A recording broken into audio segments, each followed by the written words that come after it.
Ballerina, le spin-off de la saga John Wick avec Ana de Armas, est enfin là. Jusqu'ici, on avait du mal à savoir sur quel pied danser, surtout après la grosse déception du Continental, la série préquelle Amazon. Tout compte fait, il y a évidemment des trucs qui déconnent dans le film, mais il s'en tire assez bien et j'irais même jusqu'à dire que c'est une bonne surprise.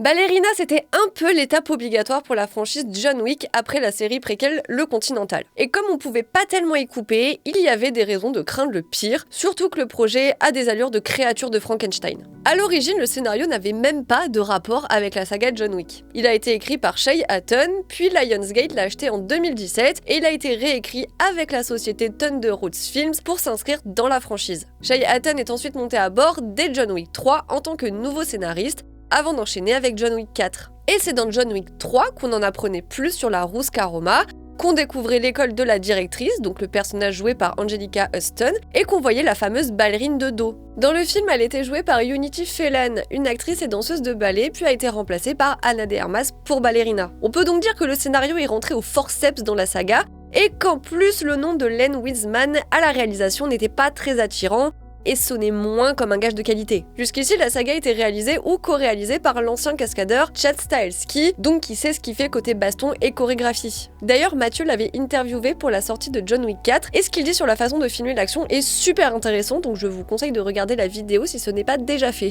Sauf que Len Wiseman, avec tout mon respect, c'est le réalisateur des deux premiers Underworld, de Die Hard 4 et de Total Recall, celui de 2012 avec Colin Farrell. Alors, il y a des scènes d'action plutôt bien emballées dans Die Hard 4, mais on peut pas non plus parler d'orfèvre de la castagne. Et ça a visiblement posé problème pendant la production, qui a l'air d'avoir été un petit casse-tête, pour ne pas dire un enfer. Le film a été tourné fin 2022. Il est arrivé en post-production début 2023, mais en février 2024, c'est-à-dire 5 mois environ avant la date de sortie initiale, le film a été repoussé d'1 an. Il est reparti en tournage et Chad Stahelski a été appelé à la rescousse pour des scènes d'action supplémentaires. C'est à ce moment-là que des acteurs ont rejoint le casting, notamment David Castañeda, qui joue le père de l'héroïne, donc on imagine que le scénario a été réécrit et pas que sur des détails. Mais Len Wiseman, lui, voulait plutôt qu'on parle de tournage additionnel, donc du simple bonus, et pas de reshoot, qui eux impliquent des modifications plus lourdes et donc de potentiels problèmes en coulisses. Soit tout ce qu'il faut pour craindre le pire, c'est-à-dire une œuvre déchirée entre deux cinéastes avec des bouts de scotch un peu partout pour faire tenir. Et c'est vrai qu'on voit les coutures du récit, on peut deviner quelles sont les scènes ajoutées en cours de route,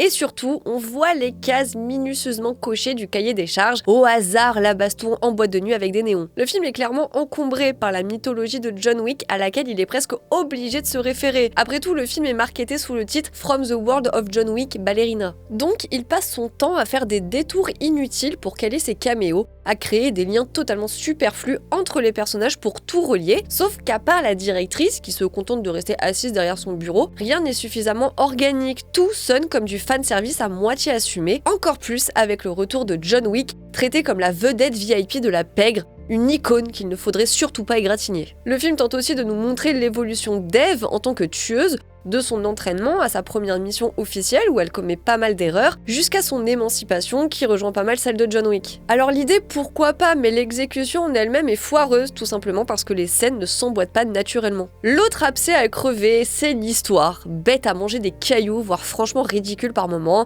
avec des révélations nulles et archi prévisibles, des personnages inutiles, à commencer par celui de Norman Reedus qui est là pour donner un coup d'accélérateur au scénario. Vraiment, ne vous attendez à rien de lui, vous serez forcément déçus. Et comme dans John Wick 4, il y a un nouveau méchant tout nul et un nouveau groupe d'assassins présenté comme une secte tellement dangereuse et secrète que le reste de la pègre ne veut pas avoir affaire à elle. J'imaginais un délire genre le culte à moitié satanique dans Cobra avec Stallone, ou un truc qui va vraiment au bout du délire avec des rituels, des sacrifices humains ou que sais-je. Mais non, c'est très sage et donc décevant alors qu'il y avait vraiment matière à s'amuser. Mais ça contrebalance puisqu'il évite aussi quelques écueils. J'ai eu vraiment peur en voyant la gamine débarquer dans l'histoire, mais heureusement le film ne nous fait pas l'affront de coller un marmot dans les pattes de son personnage féminin. On n'est pas sur une mission sauvetage de gamine en détresse. Disons qu'elle veut surtout se venger et que si elle retrouve la gamine au passage, c'est d'une pierre deux coups. Le film aurait quand même gagné à épurer son scénario, à le dégraisser au maximum pour aller droit au but et laisser la vedette à la bagarre. Parce que la bagarre, elle est plutôt bien faite. Déjà, le film dure moins de 2 heures générique inclus, donc c'est plus proche du rythme du premier John Wick que du dernier. Oui, il y a de l'exposition pas finaude et le film tente d'adoucir la Roma pour montrer qu'il y a vraiment pire ailleurs, ce qui est un peu frustrant. On n'est pas dans l'hardcore de John Wick 3 avec les ballerines qui s'arrachaient les ongles des pieds. Mais dans les séquences d'action, on s'amuse. Le film a conscience qu'il n'a pas le niveau d'un John Wick côté chorégraphie. Ana de Armas n'est pas Keanu Reeves, on n'est pas sur de longues scènes chirurgicales et éreintantes. C'est parfois un peu brouillon et un poil expéditif, mais c'est pas parce que le champagne existe qu'on peut pas se satisfaire d'un bon crémant. Ana de Armas est quand même très solide dans son rôle d'action woman. Elle ne tente pas de faire du Keanu Reeves, elle trouve au contraire son propre tempo, plus nerveux. Elle tente pas de jouer les Rambo, et c'est pas non plus la femme fatale, celle qui t'envoûte par sa démarche avant de te coller une balle entre les 2 yeux. Dans le film, c'est amené pas subtilement du tout et c'est même rebâché derrière, mais l'idée du fight like a girl, donc bats-toi comme une fille, est plutôt maligne. Surtout que ça se traduit dans la mise en scène des combats et les chorégraphies, qui trouvent toujours la petite idée drôle qui fait que ça fonctionne, que ce soit l'arme ou la façon de tuer. Perso, j'adhère beaucoup à la baston à coups de grenade et généralement de l'humour qui se dégage de toute la mise en scène. Et dès qu'elle se retrouve au corps à corps, et c'est là qu'elle perd l'avantage. Donc les scènes doivent jouer avec l'environnement, les décors, les accessoires, trouver comment elle peut coucher le gorille en face d'elle en s'adaptant et en trichant. Ça rappelle un petit peu les chorégraphies de combat d'Akira, le personnage dans John Wick 4, qui misait sur son agilité et un centre de gravité plus bas par rapport aux ennemis masculins. Des idées marrantes comme ça, il y en a pas mal, comme quand elle rebrousse chemin après une mission et qu'on rembobine plus ou moins le massacre, et évidemment, le combat au lance-flamme qui va me rester en tête un moment. On dit souvent d'écran large qu'on serait trop exigeant, trop élitiste, qu'on aimerait les trucs chiants et sociaux et critiquer pour le simple plaisir de critiquer, alors que pardon, mais donnez-moi des gens qui se foutent sur la gueule à coups de lance-flamme ou qui s'explosent des assiettes sur la tête et je deviens la plus heureuse du monde, indulgente et conciliante sur plein de choses. En tout cas, je n'ai pas boudé mon plaisir devant ce Ballerina, même si j'ai levé les yeux au ciel à plusieurs moments. Ça reste un film bien emballé.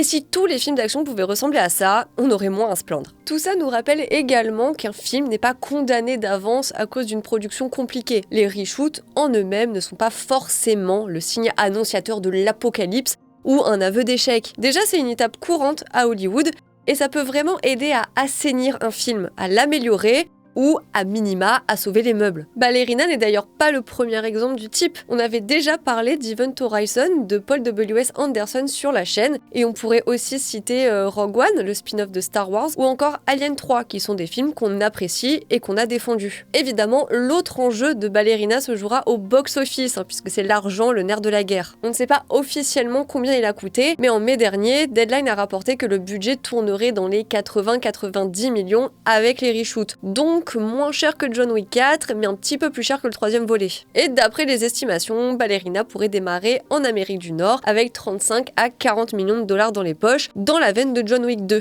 Alors est-ce que ça y est, est-ce que Lionsgate tient enfin un succès après ses échecs en série? On ne sait pas pour l'instant, mais une chose est sûre, c'est qu'Écran Large suivra ça de très près comme à son habitude. Voilà, cette vidéo est terminée, merci de l'avoir suivie. Pour rester dans le thème des explosions et des tatanes, je vous recommande de regarder la vidéo d'Antoine sur le film d'action français Balles perdues 3, disponible sur Netflix. Quant à moi, je vous dis à très bientôt.